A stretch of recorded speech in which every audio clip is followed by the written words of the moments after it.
میرا ایک لیکچر جسے میں قیامت کے دن رسول اللہ کی بارگاہ میں پیش کر سکتا ہوں وہ ہے کہ رسول اللہ کا قاتل کون. میں نے ان کے سارے اعتراضات کے جواب دیے. یہ کہتے ہیں حضور کو زہر دیا انہوں نے حدیث لدود کے ذریعے. وہ حضور کے منہ میں دوائی ٹپکا رہے تھے, انہوں نے کہا زہر ٹپکا دیا. اس کے آگے اس کا جواب موجود ہے. حضور علیہ السلام وہ صحابہ کہتے ہیں ہم نے حضور کے منہ میں دوائی ڈالی جان بوجھ کے. حضور اللہ کہتے رہے نہ ڈالو, لیکن ہم نے یہ گمان کیا کہ مریض جو ہے نا وہ دوائی کو ناپسند کرتا ہے, اور اس وقت نبی علیہ السلام کی تکلیف ہے اور وہ تو چاہتے تھے کہ حضور کی تکلیف دور ہو. آپ اپنے چھوٹے بچے کو ٹیکا نہیں لگواتے, ٹھیک ہے, وہ لاکھ کہتا رہے, لیکن آپ سے اس کی حالت نہیں دیکھی جا رہی. تو صحابہ سے حضور کی حالت نہیں دیکھی جا رہی تھی, وہ آپ کے منہ میں دوائی ٹپکا رہے تھے, ٹھیک ہے. یہ کہتے ہیں زہر ٹپکا دیا.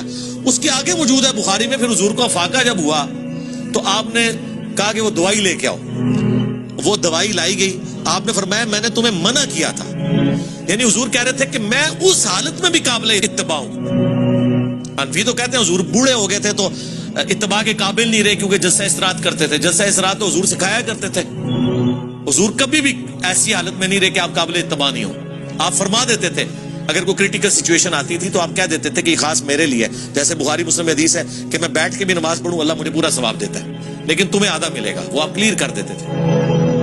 اب اس حالت میں نبی اسلام نے کہا وہ دوائی منگوائی گئی. آپ نے سارے صحابہ کے منہ میں ٹپکوائی سوائے حضرت عباس کے, کیونکہ وہ اس میں شامل نہیں تھے.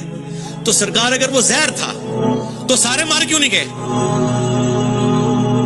اور دوسرا اس دوائی کے بعد تو حضور صحتیاب ہوئے ہیں. اگر زہر تھا اور حضور اس سے یہ پک اینڈ چوز کرتے ہیں, آؤٹ آف کانٹیکسٹ چیزیں کاٹتے ہیں, اسی میں ان چیزوں کے جواب موجود ہوتے ہیں. علی بھائی جو